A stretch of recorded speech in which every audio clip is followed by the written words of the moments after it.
Breaking development है जो मैं शेयर कर रहा हूँ।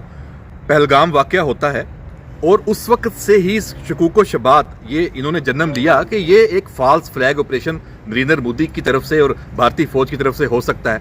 24 घंटे गुजरे, उन्होंने सबूत भी दे दिया। भी सबूत कैसे कि आपने 24 घंटे बाद ऐसे इकदामात उसका ऐलान कर दिया जो जंग के ऐलान के मुतरादिफ हैं। आपने सफारती तौर पे तो ठीक है, आप अपने सफारतकारों को ले जाएं वापस, आप वीजे ना दें भले, आप बॉर्डर बंद कर दें भले, आपने आबी जारियत, आपने सिंध तास माहदे को मुअत्तल कर दिया। आप ये नहीं कर सकते। नरेंद्र मोदी, आपको पता है कि ये 1960 में ये मुआहदा दोनों मुल्कों के दरमियान, वर्ल्ड बैंक इसका जामन है और इसमें सबसे बड़ी शिक ये है कि दोनों ममालिक में से कोई भी एक लफ्ज की तरमीम भी नहीं कर सकता। आप इसको मुअत्तल एक तरफा तौर पे कैसे कर सकते हैं?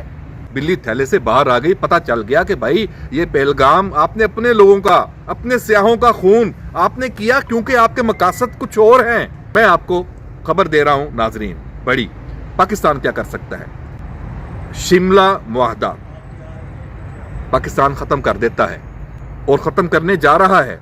अगर भारत इस तरह के इक़दाम कर सकता है जो काबिले अमल नहीं है, आप पानी बंद नहीं कर सकते, ये बदमाशी है।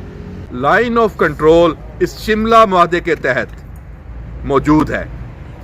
तो पाकिस्तान ने अगर ये शिमला मुआहदा खत्म कर दिया तो लाइन ऑफ कंट्रोल का वजूद नहीं रहेगा। कश्मीरी अपना कश्मीर लेंगे।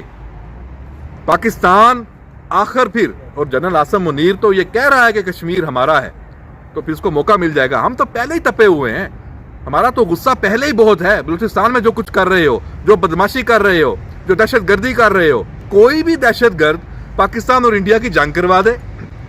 अगर आपका यही तर्ज अमल है कि आपने पाकिस्तान को मुर्दे इल्जाम ठहराना है, इंडिया में कहीं पे कुछ पटाखा फूटे, इंडिया पाकिस्तान पे जंग मुसल्लत कर दे, दोनों मुल्क आपस में लड़ना शुरू कर दें। यानी दहशतगर्दों के हाथों में आप खेल रहे हैं। अगर ये आपका फॉल्स फ्लैग नहीं है, अव्वल तो है, तो ये इंतहाई खतरनाक और गैर जिम्मेदाराना तरीन एक हरकत भारत ने की है और खित्ते का अमन संगीन सूरत हाल उसको सामना है।